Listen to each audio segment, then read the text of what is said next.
Okay, so we're going to do a pod review on the plant that's back here. And that plant is the 7-pot bubblegum.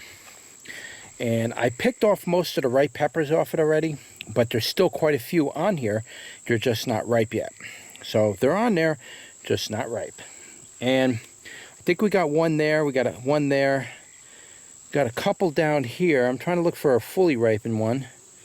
You can see down there, there's a few. There's one there. Nice one there. They're not really that ripe yet. Usually I like to get them when they're ripest because that's when they taste best. Here's a ripe one. I had to pull the leaves off, and the plants this year just don't want to give the peppers up. I'm almost having to break the whole top of the plant off just to get these peppers this year. It looks like it's all right. No bug damage on this one. So here's a typical 7-pot of bubblegum, red. Now these come in many colors. You can get them in white, yellow, purple, I believe. You can get them in orange. You can get them in all different colors now. And this is the red version. This is actually the original 7-pot. I bought these seeds probably 5 years ago, when 7-pot bubblegum was like relatively pretty new out there as far as being available to the market. So these are the original seeds from that. A lot of the 7-pots you're getting now are offsprings of genetic just diversion from it, and they're not really that true anymore, though this particular variety is true. This is what it looks like. Now these pods do get bigger on this plant, and they can get a little bit of a tail on them. But this plant, for some reason, since I've been growing, and that's a 2-year-old plant now, for some reason, all the pods that are coming off it are generally like this size at best, maybe a little bigger than that. And a lot of the pods that were coming off it were very small, maybe the size of a marble. So I'm not sure what's going on with this particular variety of 7-pot, but it is a true original strain. So the genetics should be stabilized. So let's get you inside and show you what it looks like in here, where it's not getting bleached out by the sun. You can see it a little better. Here you go. So as you can see, that's what it looks like. You can see the calyx on it is bleeding. Okay. Typical bubblegum, or anytime you hear the word gum used to describe a pepper, gum, anytime you hear that word in there, it's referring to this being a different color than it being green. It's usually, when you hear gum, this calyx is usually the color of the pepper. So that's usually what that means. Or you hear the term bleeding or bleeding calyx. Anytime you hear those words, that is referring to the cap being a gum. It's going to be the color of the pepper. All right, so anyway, that's it. Give me one more last look. And let's turn you around. All right, guys, here we are. We are doing another pod review today, and it's going to be on the 7-pot bubblegum red. This is the red version.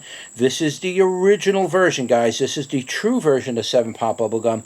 There are so many variations of the bubblegum nowadays because everybody's crossbreeding like crazy. Nobody really knows truly where the original 7-pot bubblegum is anymore. It's becoming almost extinct. This is the original 7-pot bubblegum. You can still get them online. It's just getting harder and harder to locate these because everybody's going to the latest new design in bubblegum design. So they're kind of forgetting about the old school stuff, which is the original stuff like this. And they're moving on to all the new fancy colors and stuff that are out there.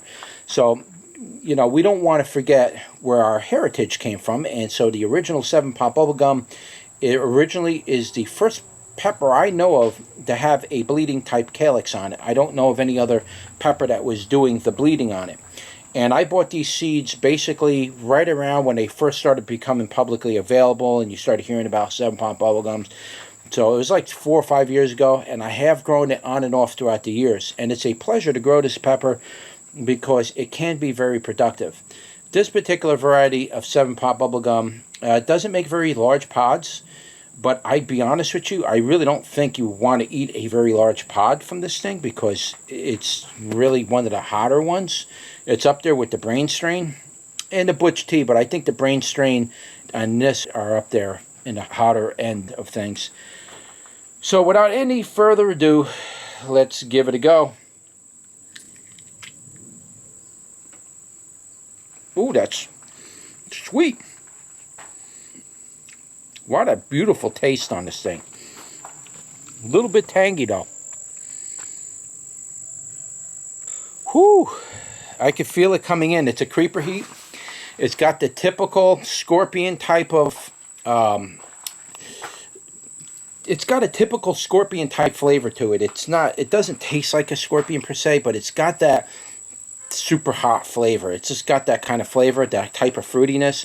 Not habanero really fruity, but scorpion type of fruity. It's got that flavor to it. This one was a little on the tangy side. And the heat on this thing is a creeper heat. It's coming in like a lion right now. Whew. It's almost making me gag a little. The whole end of my tongue is burning like you wouldn't believe. Ooh, man. Ooh, you got to give me a break here for a minute.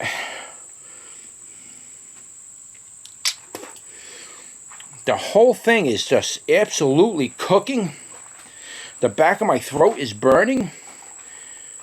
I almost feel like I'm a gag reflex right now. I'm holding back. I don't want to gag on camera. I don't want to do that, or puke. I have to cut it out. Ooh, man, guys, this one's a hot one. Oh boy! Whoa! Oh man, the entire side of my tongue is throbbing. This particular type of pepper, it's a slow heat, so when you're chewing it up, it's kind of easy to get down, but the aftertaste is kind of, that tangy aftertaste makes you want to gag. I don't think it was ripe enough. Wow.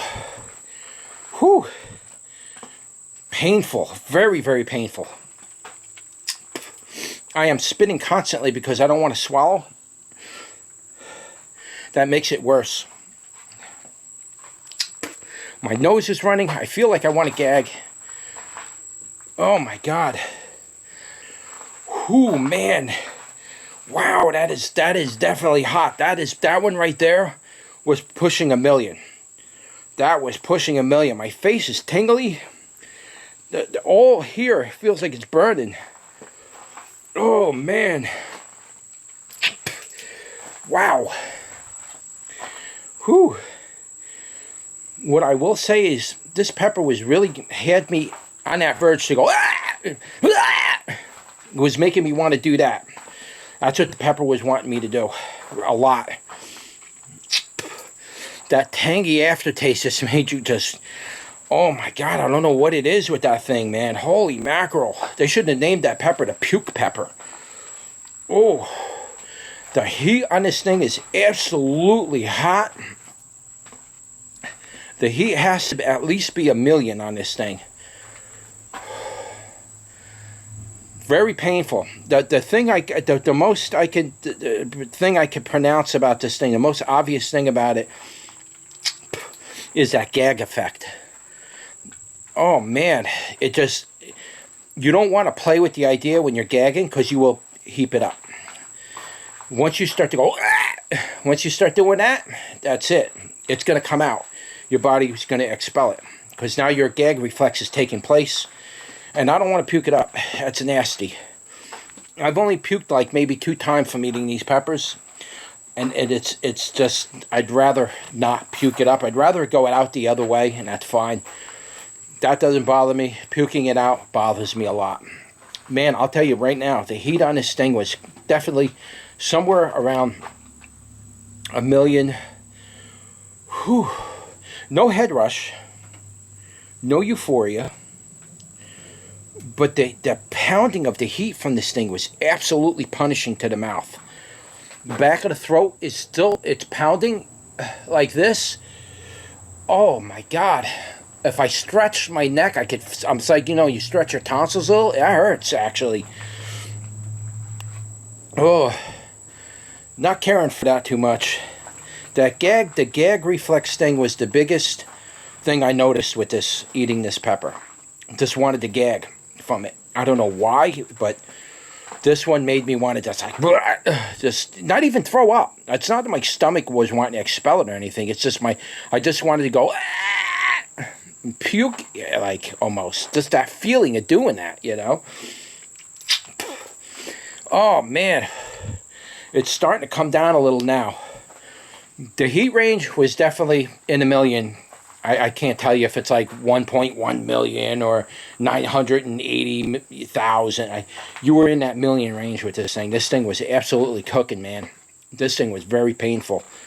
Very, very painful. One of the hottest peppers I ate this year next to the Hellfire Chili, that's for sure. All the other ones aren't too bad. They're manageable. Scorpions, you know, typical scorpions are, you know, Bucholkias. They're manageable, the heat on those.